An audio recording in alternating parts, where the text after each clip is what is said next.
Le journal Libération enquête lui aussi sur le passé algérien de Jean-Marie Le Pen. Le dossier qui paraît en 1985 fait l'effet d'une bombe. 5 témoins algériens y racontent comment ils ont été torturés par Jean-Marie Le Pen. On y découvre le visage d'Abdenour Yayaoui, l'homme du rapport Gilles, et aussi le couteau retrouvé par Mohamed Moulet. Près de 30 ans après les faits, c'est la première fois que des témoins algériens parlent ouvertement. Dans Le Monde, un témoignage issu de l'armée vient s'ajouter à ceux des victimes algériennes. Jean-Maurice de Marquet, engagé avec Le Pen en Algérie, y accuse son ancien ami d'avoir torturé. Le Pen a fait partie lui-même des équipes qui torturaient personnellement.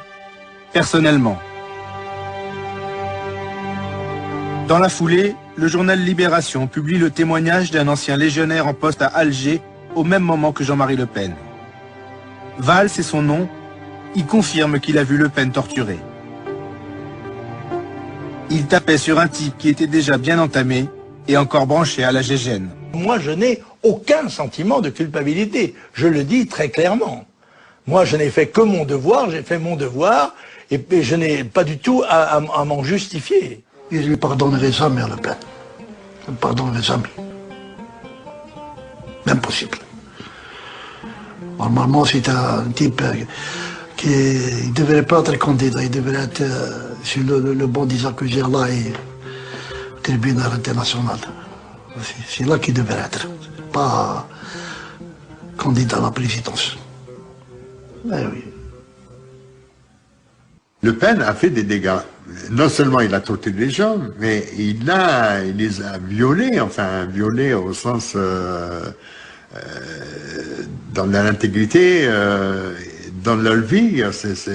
C'est une éruption dans la vie de certains qui était d'une violence telle qu'on ne peut pas oublier Le Pen comme ça. Hein, il y a des gens qui sont traumatisés par lui, vraiment.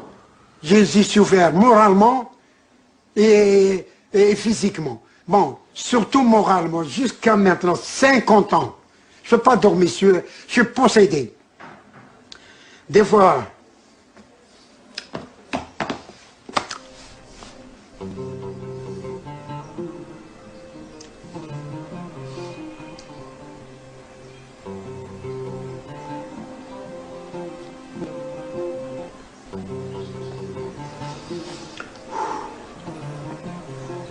mon cœur va arrêter.